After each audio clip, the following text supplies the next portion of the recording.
আজকের এই ঘটনাটি কালো জাদু নিয়ে। কালো জাদু এমন একটা খারাপ নিকৃষ্ট কাজ, সবাই করবে না, ভালো লাগবে। চলুন শুরু করা যাক। সব কাজ সবার দ্বারা সম্ভব না, তীব্র আপত্তি সুরে বললেন আহসান সাহেব।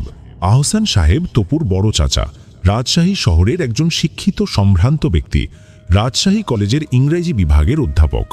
বিভিন্ন বিষয় নিয়ে তিনি পড়াশোনা করেছেন, কিন্তু একটা বিষয় নিয়ে রীতিমতো গবেষণা করেছেন, আর সেই বিষয়টা হলো ব্ল্যাক ম্যাজিক বা কালো জাদু। ব্ল্যাক ম্যাজিকের উপর তিনি প্রচুর পড়াশোনা করেছেন, রাতের পর রাত কাটিয়েছেন শ্মশানঘাট আর কবরস্থানে। এমনকি হাতে কলমে ব্ল্যাক ম্যাজিক শেখার জন্য তিনি বেশ কিছুদিন কাটিয়ে এসেছেন আফ্রিকায়। শিখেছেন সেখানকার ভয়ঙ্কর সব কালো বিদ্যা, যার আফ্রিকান স্থানীয় নাম হলো ভুডু।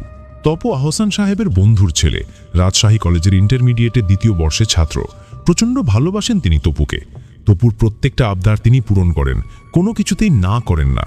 কিন্তু যখন তপু বলল সে ব্ল্যাক ম্যাজিক শিখতে চায়, তিনি সাফ জানিয়ে দিলেন তপুর পক্ষে এটা সম্ভব নয়। কেন সম্ভব নয়? তুমি পারলে আমি কেন পারবো না, বলল তপু।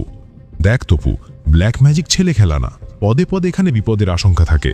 থাকুক, তবু আমি শিখব, একগুয়ে মতো জবাব দিল তপু।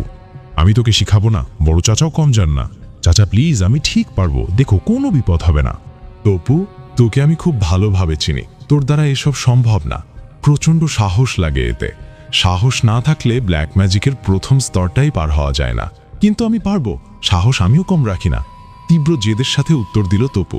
হ্যাঁ জানি তোর সাহস কত দূর, কদিন আগেও তো নিজের ছায়া দেখে ভয় পাতিস। সে তো বহুদিন আগের কথা, তখন তো আমি একেবারে ছোট ছিলাম। ওসব কথা বাদ দাও তো, তুমি শিখাবে কিনা বলো। না, এক কথায় উত্তর দেন আহসান সাহেব। চাচা প্লিজ, খালি একটা সুযোগ দাও, দেখো আমি ঠিক পারবো। যদি না পারি তাহলে আর কখনো তোমাকে জ্বালাবো না, শুধু একটা সুযোগ দাও। অনুনয় ঝরে পড়ল তপুর কণ্ঠ থেকে। কিন্তু প্লিজ চাচা প্লিজ। কিছুক্ষণ চুপ করে কি যেন ভাবলেন আহসান সাহেব। ঠিক আছে, কিন্তু মনে রাখিস, একটাই মাত্র সুযোগ পাবি তুই। একটা ছোট পরীক্ষা হবে, যদি উত্তীর্ণ না হতে পারিস তাহলে আর কখনো ব্ল্যাক ম্যাজিকের নাম মুখেও আনতে পারবি না, ঠিক আছে, বললেন আহসান সাহেব। রাজি। আনন্দের সব কটা দাঁত বের করে হাসল তপু। আজ 25 তারিখ, পরশুদিন অর্থাৎ 27 তারিখ অমাবস্যার রাত। পরশুদিন ঠিক রাত 12টার সময় একটা মাটির হাঁড়ি, 1 সের আতপ চাল আর 20টা দাঁতন নিয়ে কাদেরগঞ্জ কবরস্থানের ভিতরে ঢুকে যাবি। সোজা কিছুক্ষণ চলার পর অনেক পুরনো একটা বটগাছ দেখতে পাবি। বটগাছটার ডান পাশ দিয়ে একটা ছোট রাস্তা চলে গেছে। সেই রাস্তা দিয়ে একেবারে সোজা চলে যাবি। সেই রাস্তার একেবারে শেষ মাথায় দেখবি অনেক পুরনো একটা ভাঙা কবর আছে। কবরটার পাশে একখণ্ড ফাঁকা মাঠ আছে। ওই মাঠের মাঝখানে ছোট একটা চুলা খুঁড়বি। তারপর দাঁতন দিয়ে চুলাজায় আগুন ধরিয়ে হাঁড়িতে চাল আর পানি দিয়ে ভাত চড়িয়ে দিবি। চাল ফুটে ভাত না হওয়া পর্যন্ত একটা করে দাঁতন দিয়ে চুলায় জাল দিতে থাকবি। ভাত হয়ে গেলে হাঁড়ি শুদ্ধ ভাত নিয়ে সোজা আমার কাছে চলে আসবি। যদি এই কাজটা করতে পারিস তাহলে আমি আর কোনো বাধা দেব না। পরশু থেকেই তোর ব্ল্যাক ম্যাজিকের দীক্ষা শুরু হবে, বললেন আহসান সাহেব। ব্যাস এইটুকুই? একটু অবাকই হলো তপু। আমি তো ভেবেছিলাম খুব কঠিন কোনো পরীক্ষা হবে। ঠিক আছে চাচা, ভেবে নাও আমি পরীক্ষায় পাশ করে গেছি। একটা ব্যাপারে তোকে সাবধান করে দিই তপু, ভাত রান্না করার সময় হয়তো আশেপাশে অনেক রকম শব্দ শুনতে পাবি। হয়তো শুনবি কেউ তোর নাম ধরে ডাকছে, কিংবা কেউ হয়তো সাহায্যের জন্য চিৎকার করছে। খবরদার, সেই ডাকে সাড়া দিবি না। খবরদার। আসলে আমি নিজেও জানি না ওখানে কি ঘটবে, শুধু বলে রাখছি, সব সময় সাবধান থাকবি। সাবধান করলেন আহসান সাহেব। চাচার দিকে তাকিয়ে থাকলো তপু। ঠিক বুঝতে পারল না চাচা তাকে ভয় দেখাচ্ছে না সত্যিই সাবধান করছে। তবে যাই হোক না কেন, সে ভয় পাবে না। এই পরীক্ষায় তাকে পাশ করতেই হবে। 27 তারিখ রাত 11:15 বাজতে না বাজতেই তপু প্রয়োজনীয় জিনিসপত্র নিয়ে কাদেরগঞ্জ কবরস্থানের উদ্দেশ্যে রওনা হয়ে গেল। তপুদের বাসা থেকে কাদেরগঞ্জ কবরস্থানে রিকশায় যেতে সময় লাগে প্রায় 1 ঘন্টা। ঠিক 12:15টায় তপু কবরস্থানের গেটে পৌঁছে গেল। এতক্ষণ প্রচণ্ড আত্মবিশ্বাস থাকলেও কবরস্থানের ভয়াবহ নিস্তব্ধতা তপুর আত্মবিশ্বাসকে অনেকটা দমিয়ে দিল। দুরু দুরু বুকে কবরস্থানের গেটে আস্তে ধাক্কা দিল তপু। প্রায় নিঃশব্দেই খুলে গেল গেটটা। কোনো দিকে না তাকিয়ে সোজা সামনের দিকে হাঁটা দিল তপু। চাচার নির্দেশ মতো কিছুক্ষণ চলার পরে অবশেষে ভাঙা কবরটার পাশের ফাঁকা মাঠটা খুঁজে পেল তপু। মাঠটার মাঝখানে ছোট্ট একটা চুলা খুঁড়ব। এরপর 4টে দাঁতন একসঙ্গে ধরিয়ে চুলায় আগুন জ্বালালো। হাঁড়িতে চাল আর পানি দিয়ে চুলার ওপর চড়িয়ে দিল। এরপর একটা একটা করে চুলায় দাঁতন দিতে থাকলো তপু। সময় যেন খুব ধীরে কাটতে লাগলো। 13টা দাঁতন শেষ। ভাত ফুটতে আর খুব বেশি দেরি নাই। কোথায় যেন একটা কুকুর ডেকে উঠল। অকারণেই শরীরটা একটু ছমছম করে উঠল তপুর। হঠাৎ খেয়াল করলো ওর থেকে বড় জোর 7-8 হাত দূরে একজন মহিলা বসে একটা চুলা খুঁড়ছে। কোলে একটা বাচ্চা। ঘুমটা দিয়ে ঢেকে রাখার কারণে মহিলাটার চেহারা দেখতে পারল না তপু। অবাক হয়ে তপু দেখল ওই মহিলাটাও ঠিক তারই মতো করে দাঁতন দিয়ে চুলা জ্বালিয়ে ভাত রাঁধতে লাগলো। আশ্চর্য, পাশে যে একজন লোক বসে আছে তা যেন মহিলাটা দেখেইনি। আপন মনে একটা একটা দাঁতন দিয়ে চুলায় জাল দিতে থাকলো। তবু ঠিক বুঝতে পারে না কেন। নিজের কাজ ফেলে সম্মোহনী দৃষ্টিতে মহিলার কাজ দেখতে থাকে তপু। দেখতে দেখতে মহিলার দাঁতন শেষ হয়ে আসলো। চুলার চারদিকে হাত বোলালো, কিন্তু জ্বালানোর মতো আর কিছু না পেয়ে শেষে নিজের কোল থেকে বাচ্চাটাকে তুলে নিয়ে চুলার ভিতরে ছুঁড়ে মারল। নিজের চোখকে যেন বিশ্বাস করতে পারছে না তপু। আর একটু হলেই চিৎকার করে উঠতে যাচ্ছিল এই নৃশংস দৃশ্য দেখে, কিন্তু শেষ পর্যন্ত নিজেকে সামলে নিল। ওদিকে মহিলার চুলার আগুন আবার প্রায় শেষ হয়ে এসেছে। আবার মহিলাটা চুলার চারপাশে জ্বালানির জন্য হাত বোলালো, কিন্তু কিছুই পেল না। হঠাৎ মহিলাটা খ্যানখ্যানে গলায় বলে উঠল, দাঁতন পুড়ে শেষ হলো, ভাত ফুটলো না। নিজের বাচ্চাটাকে পুড়িয়ে ফেললাম, তাও ভাত হলো না। এইবার ওই মিনসেটাকে পুড়িয়ে ভাত ফোটাবো। বলে একটানে নিজের ঘোমটাটা খুলে ফেলে তপুর দিকে ঘুরে তাকালো। মহিলাটা তপুর দিকে তাকাতেই ভয়ের একটা শীতল শিহরণ বয়ে গেল তপুর শরীর বেয়ে। কোথায় মহিলা? একটা পিশাচিনী ভয়ঙ্কর চোখে তাকিয়ে আছে তপুর দিকে। মুখ থেকে মাংস পচে গলে পড়ছে। চোখের জায়গায় দুটো শূন্য কটর ভয়ঙ্করভাবে তাকিয়ে আছে তপুর দিকে। আবার খ্যানখ্যানে কণ্ঠে বলে উঠল পিশাচিটা, আয় আমার কাছে আয়, আয় মিনসে, আজ তোকে দিয়েই আমার সাধনা শেষ করব। বলে শাড়ির ভিতর থেকে একটা লোমশ কুৎসিত হাত বের করে তপুর দিকে বাড়িয়ে দিল পিশাচিটা। পরদিন কাদেরগঞ্জ কবরস্থানের গেটের ঠিক সামনে এসে একটা গাড়ি থামল। গাড়ির দরজা খুলে আহসান সাহেব বের হয়ে আসলেন। কবরস্থানের গেট খুলে সোজা পথ ধরে হেঁটে গেলেন বটগাছটার সামনে। যেতেই দেখতে পেলেন অচেতন তপুকে। একটু হাসলেন তিনি। তপুকে ঘাড়ে করে তুলে নিয়ে গাড়ির পিছনের সিটে শুইয়ে দিলেন। তারপর গাড়ি ছোটালেন সোজা বাড়ির দিকে। সব কাজ সবার দ্বারা সম্ভব নয়, বিড়বিড় করে বলে উঠলেন তিনি। ঘটনাটি এই পর্যন্তই। সবকিছু এত সহজতা আর কালো জাদু পাপের কাজ। এই কাজ থেকে দূরে থাকাই সবচেয়ে ভালো। বন্ধুরা, চলুন চলে যাই পরবর্তী ঘটনায়। জিন খুব ভয়ানক একটা জিনিস। এসব জিনের মাঝ থেকে আমাদের আল্লাহ পাক দূরে রাখুক, এটাই আমরা চাই। আজকের ঘটনা এরকমই আপনাদের সামনে শেয়ার করতে যাচ্ছি। মন দিয়ে প্রথম থেকে শেষ পর্যন্ত শুনুন, ভালো লাগবে। সবাই বলে মানুষের শখ নাকি একসময় তার কাল হয়ে দাঁড়ায়। আমার ক্ষেত্রেও তাই হয়েছিল। নামমাত্র মূল্যে ঢাকার অদূরে সাভারের এক নির্জন এলাকায় যখন একটা বিশাল পুরনো দোতলা জমিদার বাড়ি পেলাম, তখন মনে হয়েছিল কপাল খুলে গেছে। বাড়ির সামনে বিরাট একটা শ্যাওলা ধরা আমবাগান আর পেছনে পানা পুকুর। আমি আর আমার স্ত্রী নীলু চেয়েছিলাম শহরের যান্ত্রিকতা ছেড়ে একটু শান্তিতে থাকতে। আমরা জানতাম কয়েক বছর আগে এই বাড়ির মালিক নিজের পরিবারের সবাইকে বিষ খাইয়ে মেরে নিজে গলায় দড়ি দিয়েছিল, কিন্তু আমরা এসব কুসংস্কারে বিশ্বাস করতাম না। শিক্ষিত আধুনিক মানুষ হিসাবে ভেবেছিলাম মানুষ মানুষকে মারে, বাড়ি কেন কাউকে মারবে? সেটাই ছিল আমাদের জীবনের সবচেয়ে বড় ভুল। আজ আমি যখন এই লেখাটি লিখছি, আমার হাত কাঁপছে।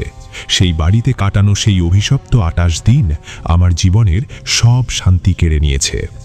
বাড়িতে ওঠার প্রথম 3-4 দিন সব ঠিকঠাক ছিল, কিন্তু 5 নম্বর দিন থেকে অদ্ভুত একটা ব্যাপার শুরু হলো।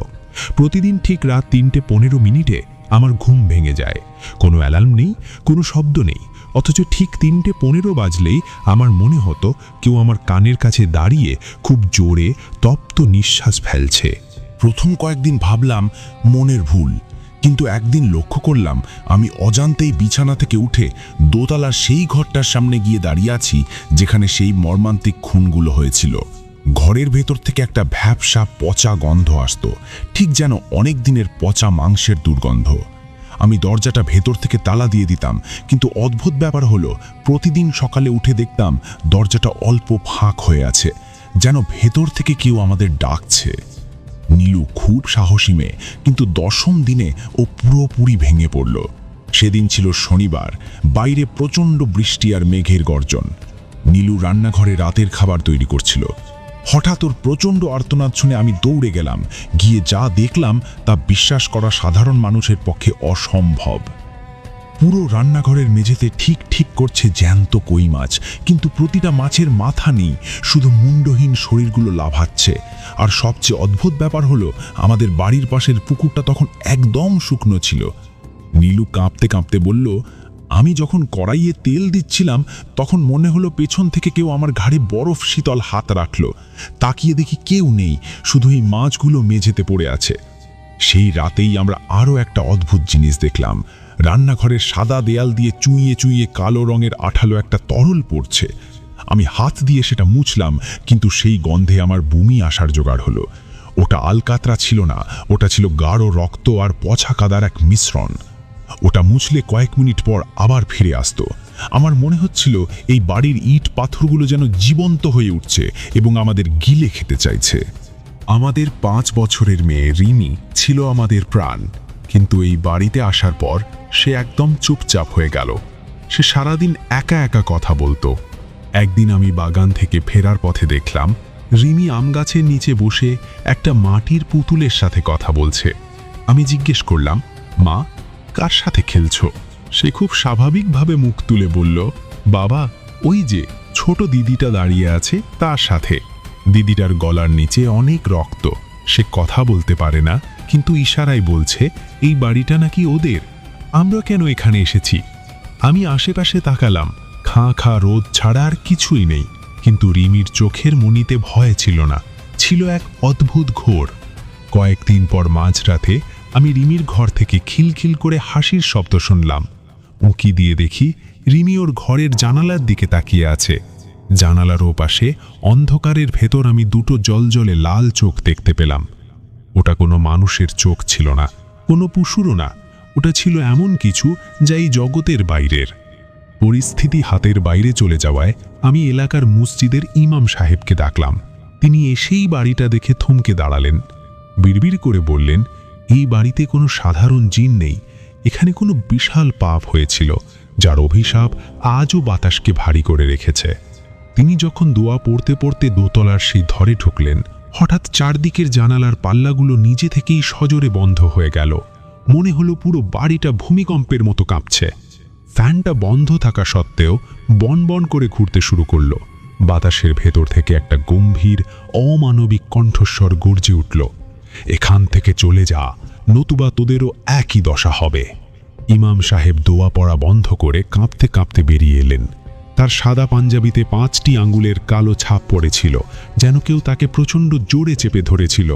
তিনি আমাকে জড়িয়ে ধরে বললেন, বাবা, আমি আর এখানে থাকতে পারবো না। এই বাড়িতে শয়তানি শক্তি বাসা বেঁধেছে। আজই পালাও, নতুবা কালকের সূর্য তোমরা দেখবে না। 28তম রাতে আমি আর ধৈর্য ধরতে পারলাম না। সারাদিন রিমির প্রচণ্ড জ্বর, কিন্তু ডাক্তার এসে কিছু খুঁজে পেলেন না। মাঝরাতে আমার সেই অভিশপ্ত 3:15 ঘুম ভাঙল। তাকিয়ে দেখে নীলু বিছানায় নেই। পাগলের মতো ওকে খুঁজতে খুঁজতে সেই দোতলার ঘরে গেলাম। গিয়ে যা দেখলাম তা দেখে আমার চিৎকার করার ক্ষমতাও হারিয়ে গেল। নীলু মেঝের ওপর উপুর হয়ে শুয়ে আছে, ঠিক যেভাবে সেই বাড়ির পুরনো মালিকের পরিবারকে পুলিশ উদ্ধার করেছিল। ওর মুখটা নীল হয়ে গেছে আর চোখগুলো উল্টে সাদা হয়ে আছে। ও বিড়বিড় করে বলছিল, ওরা আসছে, ওরা আমাদের নিতে আসছে। হঠাৎ ঘরের কোণে অন্ধকার গাঢ় হয়ে একটা বিশাল অবয়ব তৈরি হলো। ছাদের কোণ থেকে ঝুলতে থাকা পুরনো ঝাড়বাতিটা ধুলতে শুরু করলো। আমি নীলু আর রিমিকে নিয়ে কোনো মতে ঘর থেকে বেরিয়ে আসলাম। কোনো আসবাবপত্র না, কোনো টাকা পয়সা না, স্রেফ পরনের পোশাকে আমি মাঝরাতে সেই বাড়ি থেকে দৌড়ে পালিয়েছিলাম। পিছনে তাকিয়ে দেখি দোতলার সেই জানালার সারিতে দাঁড়িয়ে আছে কয়েকটি ছায়া। সেই বাড়ির মৃত মালিকের পরিবার যেন আমাদের বিদায় জানাচ্ছিল। আজও অনেক বছর পেরিয়ে গেছে, কিন্তু আমি আজও রাত 3:15 ঘুমাতে পারি না। মানুষ আজও প্রশ্ন করে সেই ঘটনাগুলো কি সত্যি ছিল নাকি আমাদের মনের ভুল। আমি শুধু একটা কথাই বলবো, মানুষের তৈরি দেওয়াল হয়তো ভেঙে ফেলা যায়, কিন্তু কিছু অশুভ শক্তির ইতিহাস কখনো মোছা যায় না। আপনারা কি বিশ্বাস করেন একটা বাড়ি মানুষের প্রাণ কেড়ে নিতে পারে? আপনাদের এলাকায় কি এমন কোনো ভুতুড়ে বাড়ি আছে যার পাশ দিয়ে কেউ রাতে যেতে সাহস পায় না? কমেন্টে আমাদের জানান। আর মনে রাখবেন, রাত 3:15 যদি আপনার হুট করে ঘুম ভেঙে যায়, তবে সাবধান, আপনার ঘরে আপনি একা নন। ঘটনাটি খুব ভালো লেগেছে, আশা করি আপনাদেরকেও ভালো লেগেছে। ধন্যবাদ যিনি ঘটনাটি পাঠিয়েছেন। সবাই ভালো থাকবেন, সুস্থ থাকবেন। আসসালামু আলাইকুম। আসসালামু আলাইকুম। একটি ফ্যামিলি, 4টি সদস্য, বাবা, মা, ভাই এবং বোন। তার মধ্যে বোন হচ্ছে বড়। ঘটনা ঘটেছে বোনের সাথে এবং কালো জাদুই আক্রান্তে একটি মেয়ের জীবনটা তছনছ হয়ে গেছে। এই ঘটনায় শুনতে পাবেন। আর ঘটনাটি বলেছেন ওই মেয়েরই বাবা, আমাদের সাথে শেয়ার করেছেন তার পরিবারের সাথে ঘটে যাওয়া মর্মান্তিক কাহিনীটা। রাজশাহী বিনোদপুর বাড়ি। মেয়েটি খুবই ভালো, 5 ওয়াক্ত নামাজ পড়ে, ভদ্র, লেখাপড়ায় খুব ভালো। তিনি কলেজে লেখাপড়া করতেন এবং করতে করতে হঠাৎ করে তার অস্বাভাবিক কিছু পরিবর্তন ঘটে। যেমন মাথার ব্যথা, লেখাপড়া করতে যখন বসে তখন সব কিছু ভুলে যায়, কলেজে গেলে উল্টা পাল্টা কথা বলে, কিছু করতে পারে না, সব কিছু প্রায় ভুলে যাওয়া অবস্থা। তো এই ঘটনা ঘটেছে কলেজে লেখাপড়া করার মাঝে। লেখাপড়া যেহেতু খুব ভালো, শত্রুতা করে কে জানি কি করেছে কিছু বুঝতে পারতেছে না। তখন কি করবে কিছু বোঝে না। হঠাৎ করে মেয়ের পরিবর্তন, তার বাবা টেনশনে পড়ে যায়। তার মা রান্না করে, বাড়ির সমস্ত কাজ করে, কিন্তু মেয়ের কাছে গেলে সব কিছু মনে হয় ভেঙে যায়, মনে হয় আকাশ ভেঙে পড়ল। আপনি ঠিক জানেন সন্তানের যদি কোনো সমস্যা হয় তাহলে কিন্তু বাবা মা ভালো থাকতে পারে না। ঘটনা ঘটার পরে অস্বাভাবিকভাবে রাতে চিৎকার করে। মধ্যরাতে যখন হয় তখন বলে আমায় কেউ ধরতে আসতেছে, কেউ মারতে আসতেছে, কিন্তু ওই মেয়ের মুখ থেকে শোনা যায় মেয়েটা দেখে ঘরের একটা কানে 2টা চোখ চল চল করে দৌড় জ্বলতেছে, লাল ডগডগা, এবং দাঁত দেখা যায় বিশাল বড় বড়, আর সব কিছুই কালো কালো অবয়ব। মুখের গালের, আমাদের যেমন গাল, আর ওই গালের লোম অনেক বড় বড়, মানে বিশ্রী একটা চেহারা। মনে হয় মাথায় শিং আছে, মাথায় কোনো চুল নেই, হালকা চুল, চুলগুলো সেই ভয়ানক। তো এইসব কিছু যদি রাতের বেলায় রাত 12টার দিকে আপনি যদি ঘরের মধ্যে কেন দেখতে পারেন তাহলে বলেন সবারই ভয় লাগবে, এটা স্বাভাবিক বিষয়। আস্তে আস্তে মেয়ের দিকে এগিয়ে আসে। আসার পর মেয়ের যখন বুকের উপর উঠে বসে তখন ওই মেয়ে আর নিঃশ্বাস নিতে পারে না, উঠতে পারে না, সরতে পারে না। এরকম করে প্রচুরভাবে অত্যাচার করে। যখন কলেজে যায়, যেতে যেতে দেখে ওটা হঠাৎ করে পড়ে যায়, ধাক্কা মানে মনে হয় কেউ। কলেজে ক্লাস করতে করতে অজ্ঞান হয়ে পড়ে যায়, চিৎকার করে ওঠে। স্যারেরা ভাবে তোমার, স্যারেরা ডেকে ওই মেয়েকে বলে তুমি শরীরটা ভালো হলে তারপর থেকে তুমি কলেজে আসবে, যেহেতু যদি কলেজের মধ্যে কোনো কিছু হয়ে যায় তাহলে সেই দায়ভার কে নেবে। তখন মেয়ে চলে আসে। কলেজে যায় না ঠিক 10 থেকে 15 দিন। কলেজ থেকে খোঁজ পাঠানো হয় মেয়ের শরীর এখন কেমন। তার বাবা কলেজে চলে যায়। যাওয়ার পর বলতেছে স্যারদেরকে বলে আমার মেয়ের চেহারা, অবস্থা, শরীর দেখলে আপনারা ভয় পেয়ে যাবেন। তখন স্যার বলে কি হয়েছে? আমরা তো ভাবছিলাম সাধারণ কোনো সমস্যা। তখন মেয়ের বাবা বলে দিন দিন শুকিয়ে যাচ্ছে, মাথা ধরে কান্না করে, বুক ধরে কান্না করে, মুখের উপর মনে হয় চাপ দিয়ে থাকে, নিঃশ্বাস নিতে পারে না, রাতে কি যেন দেখতে পাই। এরকম করে একদিন হঠাৎ করে একটা মেয়ের বাড়ির অনুষ্ঠানে যায়। ওর বাড়ির পাশের বাড়ির বিয়ে হয়। সন্ধ্যা মাগরিব পর চলে যায়। হলুদ মাখানোর সময় যখন সবাই যে অনুষ্ঠান দেখে তখন ওই মেয়েটা ওই জায়গায় বসে থাকতে থাকতে হঠাৎ করে এমন জোরে চিৎকার করে উঠে ওখানে ধাম করে পড়ে যায়। তখন তার মাথায় পানি দেওয়া হয়। অল্প একটু পর জ্ঞান ফিরে আসলে তাকে বলা হয় তোমার কি হয়েছিল? তখন ওই মেয়েটা বলে বরের পাশে একজন বসেছিল, তার চেহারাটা ভয়ানক এবং ওটা দেখে আমি অজ্ঞান হয়ে চোখ পড়ে গেছি। আর তার মাঝে বরের পাশে একটা বরের ভাই ছিল, ওই ভাইটা ওই মেয়ের দিকে তাকিয়েছিল।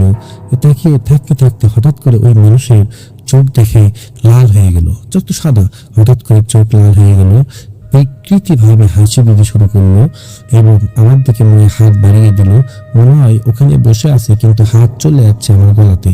তখন আমি ভয় খেয়ে সেন্সলেস হয়ে গেছি। তো তখন এরকম হওয়ার পরে একটা গ্রামের একটা ইমাম সাহেবকে ডেকে নিয়ে আসা হয় তাদের বাসায়। আসার পর ইমাম সাহেব বসে দেখার পর বলতেছে জিন আসর করেছে এবং জিন একে ডিস্টার্ব করে, এই জিনকে ছাড়িয়ে নিতে হবে। তখন মেয়ের বাবা বলে জিন ছাড়িয়ে নেওয়ার জন্য কি কি করতে হবে সেটা আপনি করে দেন, কয় টাকা লাগে সেটা বিষয় না, এটা আমি দেখব। তখন হুজুর বসে দোয়া পড়তে শুরু করে। পড়ার পরে এক সময় ঠিক 10 থেকে 15 মিনিট পর ওই হুজুরটা ওখান থেকে যা যা কিছু আসছিল সব কিছু নিয়ে মনে হয় বাসা থেকে বের হয়ে যেতে পারলে বাসে, কারোর সাথে কিছু না বলে সব কিছু নিয়ে যাইতে শুরু করছে। তখন মেয়ের বাবা বলে কি হয়েছে? তখন ওই হুজুরটা মেয়ের বাবার সাথে একটা কথাও বলে না, চলে যায়। তখন মেয়ের বাবাটা টেনশনে পড়ে যায়। তখন মেয়ের বাবাটা ওই হুজুরের সাথে দেখা করে পরের দিন সকালে। হুজুরের বাসায় যে হুজুরকে বলে কি হয়েছিল, আপনি এরকম কেন করলেন? আপনি তো বললেন চিকিৎসা করলে ভালো হয়ে যাবে, আপনি চিকিৎসা করতে করতে এইভাবে উঠে চলে আসলেন, কিছু বুঝতে পারলাম না। তখন হুজুরটা বলে শুনেন, আমারও ফ্যামিলি আছে আর ওইটা এমন শক্তিশালী জিন, ওই জিনটার সাথে লড়াই করার ক্ষমতা আমার নেই। আর জিনটা আমাকে হুমকি দিয়েছে আমি যদি একে কোনো চিকিৎসা করি, সাহায্য করি, তাহলে আমার পরিবারের ক্ষতি করবে, আমার ক্ষতি করবে, আমি ওর সাথে পারবো না, এই জন্য আমি চলে যাচ্ছি, আপনি অন্য কোনো হুজুরকে দেখেন। তখন মহল্লার একটা বয়স্ক লোক এসে ওই সমস্ত কথা যেহেতু সবাই জানে, তখন ওই মেয়ের বাবাকে একদিন সুন্দর দেখে বলে আমার খোঁজে একটা হুজুর আছে, ওই হুজুরের কাছে গেলে মনে হয় ভালো হবে, আপনি চেষ্টা করে দেখতে পারেন। দেখুন আমাদের যখন অসুস্থ হয়ে পড়ি তখন কোন ডাক্তার ভালো না ভালো আমরা কিন্তু খোঁজ খবর নিয়ে যাই। তখন মেয়ের বাবাটা মেয়েকে নিয়ে চলে যায় ওই হুজুরের কাছে। যাওয়ার পরে বিস্তারিত সবকিছু খুলে বলার পরে ওই হুজুর তাকে রোকায়া করতে শুরু করে। রোকায়া করতে করতে করতে করতে একসময় মেয়েটা সেন্সলেস হয়ে পড়ে যায়, চিৎকার করে উঠে। তখন একটু পানি দিয়ে জ্ঞান ফেরানো হয় এবং হুজুর বলে 7 বাড়ির পানি লাগবে এবং 7টা নদীর পানি লাগবে, 7 দুটো কবুতর লাগবে, 1 জোড়া মোরগ লাগবে, 10 কেজি বৃষ্টি লাগবে, সাদা গাভীর দুধ লাগবে 5 কেজি। তখন 7 দিন সময় দেয়, ওই 7 দিনে সমস্ত কিছু ম্যানেজ করার পরে ওই হুজুরের কাছে আবার নিয়ে যায়। নিয়ে যাওয়ার পরে ওই হুজুরটা সব কিছু নিয়ে রেখে দিয়ে সব চিকিৎসা করতে শুরু করে। করতে করতে ঠিক 2 ঘন্টা পর ওই মেয়েটার 2টা তাবিজ দেয় এবং পানি পড়া দেয়, তেল পড়া দেয়, নিয়মিত রুটিন ভাবে 21 দিন ওদের এভাবে ব্যবহার করতে বলে। ঠিক 21 দিন ওই মেয়ের সাথে কোনো কিছু ঘটেনি। তখন সব ঠিক আস্তে আস্তে স্বাভাবিক, ভালোর মধ্যে। মেয়ে ঠিক মতো খায়, লেখাপড়া করে, সবকিছু করে, আর কিছু দেখতে পারে না, রাতে ঘুমাইতে পারে। তখন মেয়েটার বাবা ভালো, দেখ আমার মেয়েটা ভালো হয়ে গেছে, সবার মন ভালো, হুজুরকে খুশি হয়ে কিছু টাকা দিয়ে আসে। ঠিক এরকম করতে করতে সব মেয়েটা আস্তে আস্তে সুস্থ হয়ে যায়। কি ভাবতেছেন ঘটনা শেষ? শুনুন, আর তো ভয়ঙ্কর কিছু শোনেননি। সামনে যে এতটা ভয়ঙ্কর কিছু হতে থাকবে সেটা স্বপ্ন ধারণা করেনি মেয়ের ফ্যামিলিটা। তারপরে ওই মেয়েটা কলেজে যেতে শুরু করে। ঠিক 21 দিনের মাথায় কলেজে যায়, ক্লাস করে, বন্ধু বান্ধবের সাথে দেখা করে, স্যারদের সাথে দেখা করে, সব কিছু ঠিক। ওখান থেকে চলে আসে বাসায়। আসার পর ঠিক রাত 12টার পর, 22 দিনের মাথায় রাত 12টার পরে মেয়েটা মা দেখতে গেছে তার মেয়ের শরীরটা কেমন, যেহেতু 21 দিন পার হয়ে গেছে, সবাই একটু ভয় ছিল। তারপর দেখে মেয়েটা সোজা শুয়ে আছে, হাতগুলো ছেড়ে দিয়েছে, যেমন মানে গোসল করলে যেমন হয় ওই রকম শরীরটা হয়ে গেছে। কথা বলতে পারতেছে না, চোখ এরকম করে মেলে আছে। তখন দাঁতের মধ্যে দাঁত লাগিয়ে গেছে। তখন মেয়ের মা ভয় খেয়ে গেছে, ভাবতেছে মেয়েটা মারা যাচ্ছে, এরকম অবস্থায় মুখ দেখে যেন বের হচ্ছে। তখন মেয়ের বাবা, মহল্লার সমস্ত লোক আসে, চিৎকার করতে শুরু করে, কান্নাকাটি উঠে গেছে বাসায় সবাই। হয়ে যাওয়ার পরে ঠিক আধা ঘন্টা পর মেয়েটা আস্তে আস্তে চোখ বন্ধ করে, মাথায় পানি দেওয়ার পরে মেয়েটা জ্ঞান ফিরে আসে আর বলতেছে, মা আমি শুয়ে আছি ছাদের ওপর, ঠিক ফ্যানের সাইডে দেখতে পাচ্ছি ওই অবয়বটা ওখানে চলে আসে, আস্তে আস্তে আমার দিক চলে আসে। আমি আস্তে আস্তে নিস্তব্ধ হয়ে যাই, চিৎকার করে চিৎকার বের হয় না, হাত পা নাড়াতে পারি না, মনে হয় সবকিছু অবশ হয়ে গেছে, আমি মনে হয় মরে যাচ্ছি। এরকম করেছে বুকের উপর যখন বসছে তখন মনে হয় পাহাড়ের একটা চাপ চলে যাচ্ছে বুকের উপর। কোনো কথা বলতে পারিনি, নড়তে পারিনি, কিন্তু আমি তোমাদের সমস্ত মানুষের কান্নাকারি সব শুনতে পাচ্ছি, কিন্তু বলতে পারতেছি না, চোখ মেলাতে পারতেছি না, হাত নাড়াতে পারি না, পা নাড়াতে পারি না। এরকম করে ঠিক আধা ঘন্টা আমি নিস্তব্ধ হয়ে আসলো। তখন আমার মনের মধ্যে একটা ধারণা, আমি মনে হয় আজকে আমার শেষ দিন, আজকে মনে হয় আমি মারা যাচ্ছি। তখন ঠিক আধা ঘন্টা পরে বুকের মধ্যে ফাঁকা হয়ে গেছে, সবকিছু ভালো হয়ে যাওয়ার পরে উনি চোখ বন্ধ করে জ্ঞান হারিয়ে ফেলেছিল। হুজুরকে আবার ফোন দেয়, তারপর হুজুর বলে, এটা তো হওয়ার কথা নেই, আপনারা মনে হয় ভুল কিছু করছেন, নিয়ম ঠিক মতো মানেননি। এরকম করে হুজুর একটু রাগারাগি করে, এরকম করে যদি খেয়াল না রাখেন তাহলে কি ভালো হবে? এটা রোগের চিকিৎসা আছে, চিকিৎসা তো ঠিক মতো করতে হবে। কিন্তু মেয়ের ফ্যামিলি সমস্ত চিকিৎসার নিয়ম অনুযায়ী ধারাবাহিকভাবেই করতো, কোনো ভুল ছিল না। যখন এসব কিছু বলছে তখন হুজুর খেপে গেছে, তখন মেয়ের বাবার মন ভেঙে গেছে। যাওয়ার পরে হুজুর তার কথা বলেনি, ফোন কেটে দিয়েছে। দেওয়ার পরে পরের দিন ওই মেয়েটা উঠে দেখে মেয়েটার হাত কাটা, পা কাটা, এরকম কাটা, রক্ত পড়তেছে। কিন্তু হাত পা কাটা কেন? প্রথমে কিছু বুঝতে পারি না, আমি জানি না, আমার জ্ঞান ছিল না। ওঠার পর দেখে হাত দিয়ে রক্ত পড়তেছে, পা রক্ত পড়তেছে। তখন হসপিটালে নেওয়া হয়, নেওয়ার পরে সব কিছু ব্যান্ডেজ করে দেওয়া হয়। ব্যান্ডেজ করার পরে তখন ওই মেয়েটা রাতে এক সময় উঠে বাসা থেকে বের হয়ে যেতে শুরু করে। দরজা খোলার শব্দ পেয়ে মা বাবা উঠে দেখে বের হয়ে যাচ্ছে। আর মেয়ের মা বাবা যখন মেয়েকে ধরছে তখন এমন জোরে হাত দিয়ে ঝাড়ি মারছে, তখন মেয়ের বাবা মা দুই দিকে ছুটে চলে গেছে, পড়ে গেছে। চিৎকার করে মেয়ের বাবা মা, মহল্লার লোক আসে, ওই মেয়েকে ধরতে পারে না। চুলের এক ধরনের চুলের মুঠি যখন ধরছে, চুলের মুঠি ধরার পরে ওই মেয়েটা আর লড়তে পারেনি। তখন বলতেছে, আমায় কেউ আটকাইতে পারবে না, আমায় কেউ কিছু করতে পারবে না। তোমরা যদি আমাকে কোনো ক্ষতি করার চেষ্টা করো, আমাকে যদি আটকানোর চেষ্টা করো, তাহলে তোমরা এখন থেকে শুরু করে এখানে যে কয়জন আসছো সবাই মারা যাবে, সবাইকে মেরে ফেলে দেবো। আমি আরো প্রচুর শক্তিশালী হয়ে গেছি, তোমরা কিছু করতে পারবো না। এমন শক্তি শরীরে চলে যাচ্ছে, মনে হচ্ছে 10 জনের মেয়েকে আটকানো যাচ্ছে না। তো এরকম হওয়ার পরে এক পর্যায়ে যখন হাত পা বেঁধে রাখা হয়, তখন আরেকটা হুজুরের খোঁজ পাওয়া যায় অনেক দূরে। পরের দিন একটা মাইক্রো রিজার্ভ নেওয়া হয়, দেওয়ার পরে ওই মেয়েকে নিয়ে চলে যাওয়া হয়। যার পর হুজুরকে সবকিছু বিস্তারিত খুলে বলার পরে হুজুর বলতেছে, ওই মেয়েটার শরীরে কোনো তাবিজ আছে কি নেই? তখন বলতেছে, হ্যাঁ তাবিজ আছে। বলতেছে, তাবিজ, পানি পড়া যা আছে সব কিছু নিয়ে ফেলে দেয় আসেন। তখন তাবিজ থেকে শুরু করে পানি পড়া, তেল পড়া সব কিছু ফেলে দেয়। দেওয়ার পরে ওই হুজুরের চিকিৎসা একবারে বন্ধ। ঠিক 10 মিনিট হুজুর চিকিৎসা করার পরে ফু দেওয়ার পরে বলতেছে, এই মেয়েটা প্রথম যেরকম অবস্থা ছিল, জিন ধরছিল, আমি এরকম অবস্থায় করছি, যত সব বাড়ি বাঁধা, ঘর বাঁধা, তাবিজ সব কিছু আমি কেটে দিয়েছি। তখন মেয়ের বাবা বলে, সব কিছু কেটে দিলে এখন যদি সমস্যা হয়, বলতেছে, আমি আমার অবস্থায়, আমার নিয়মে আমি প্রথম থেকে চিকিৎসা করবো মেয়ের। তখন মেয়ের বাবা বলে, ঠিক আছে করেন। যেহেতু 2 হুজুর ফেল গেছে, এই হুজুর যে পারবে তার কোনো গ্যারান্টি নেই। মা বাবা টেনশনে আছে, কি করবে কিছু বুঝতে পারে না।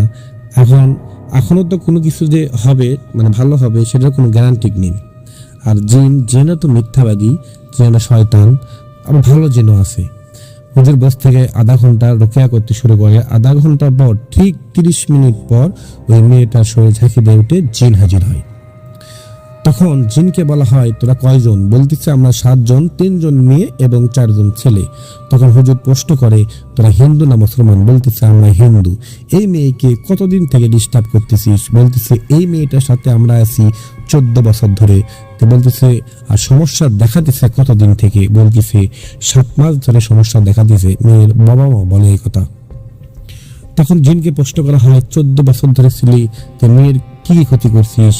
বুঝতে দিসনি? করছে, 14 বছর ধরে আছি, কিন্তু কাউকে বুঝতে দিইনি, আমরা তিলে তিলে শেষ করে দেওয়ার চেষ্টা করেছি। এবং আমাদের একটাই ধারণা ছিল এই মেয়েটার লেখাপড়া যেন না হয়, লেখাপড়া বন্ধ করার জন্য। লেখাপড়া করতে যাবে, ভুলে যাবে, কিন্তু মেয়েটা খুব ভালো, ভদ্র, মেয়েটা যথেষ্ট পরিমাণে ভালো। আস্তে আস্তে মেয়েটার প্রেমে পড়ে যায় এবং মেয়েটাকে ভালোবেসে ফেলেছে। আর ভালোবাসার মানুষ যখন বিপদে পড়বে তখন তো সাহায্য করতে হবে। আমরা এই মেয়েকে আগলে রেখেছি। বলতেছি তো কোথায় থেকে আসছিস? বল আমরা আসিনি, আসতে চাইনি, ক্ষতি করার চেষ্টা করিনি, যেহেতু একটা ভালো মানুষ, কিন্তু আমাদের বাধ্য করে এখানে পাঠানো হয়েছে। তার মানে বোঝা গেল মেয়েটাকে কালো জাদু করা হয়েছে। এই জিনগুলো হাজির করা দেখে এইসব কিছু স্বীকারোক্তি নেওয়ার পরে কি কি প্রবলেম হয়েছে জীবনে, কি কি সমস্যা হয়েছে, কোথায় গেছে, কোন হুজুরের কাছে গেছে, সমস্ত এই জিনের থেকে শোনা হচ্ছে। তখন ওই বলছি, এর আগে তোরা কেন হাজির হসনি? বলছি, প্রথম যে হুজুরের কাছে গেছিল ওই হুজুরটা ভালো ছিল, কিন্তু ওই হুজুরটা মানে দুর্বল ছিল, আমাদের কিছু করতে পারেনি, আমরা ভয় দেখাইছি, হুজুর ভয়ে চলে গেছে। আর পরে যে হুজুরের কাছে গেছিল ওই হুজুর 21 দিনের ওকে চিকিৎসা দিয়েছিল। 21 দিনের পর থেকে আমরা এখানে আসতে শুরু করছি আবার, কিন্তু হুজুরটা ওর থেকে টাকা খাচ্ছে মা বাবা মার থেকে। তবে হুজুর বলে, তুই এখানে এখন যেখানে আসছিস এরা একে হাজির করছে কেউ? বলতেছি না, কেউ হাজির করতে পারিনি। তখন হুজুর বলে, এখন তার কাছে আসছিস, আমার কাছে আসছিস, এখন তোর কেমন লাগতেছে, কি মনে হচ্ছে? বলতেছে, আপনি খুব শক্তিশালী এবং ভালো, আপনাকে আমি পারবো না। বলছে, তোদেরকে যে আমি বন্দি করে দিলাম, তোরা কি এখান থেকে যাইতে পারবি? তখন বলতেছে, এখান থেকে অনেক চেষ্টা করছি কিন্তু যাইতে পারিনি। তখন বলে, বল কে করছে এই কাজটা? মেয়ের নানার বাড়ির লোক, দাদার বাড়ির লোক, না কার বাড়ির লোক? বলতেছে, মেয়েদের আপন লোক, তার মানে দাদার বাড়ির লোক। কে করছে? ফেলে না মেয়ে। তখন ওই জিনটা বলে, মহিলা মানুষ। বলতেছে, ওই মহিলার কি বিয়ে হয়েছে? বলতেছে, হ্যাঁ মহিলার বিয়ে হয়েছে। তো বলতেছে, মহিলার সন্তান কয়টা? বলতেছে, মহিলার সন্তান 4টা। মহিলার স্বামী কোথায় থাকে? দেশে থাকে নাকি বাইরে থাকে? তখন বলতেছে, মহিলার স্বামী মারা গেছে। তখন হুজুর বলে, মহিলার স্বামী মারা গেছে, তাহলে মহিলা এখন কোথায় থাকে? বাবার বাড়ি থাকে না তার স্বামীর বাড়ি থাকে? তখন ওই জিনটা বলে, মহিলা থাকে তার স্বামীর বাড়ি। বলতেছে, কেন লোকে কালো জাদু করছে? কি ক্ষতি করার জন্য? বলতেছে, তখন লেখাপড়া না করতে পারে, মাথার ব্রেন শর্ট হয়ে যায়, পাগল হয়ে যায়, এই কাজ করার জন্য আমাদের পাঠানো হয়েছে।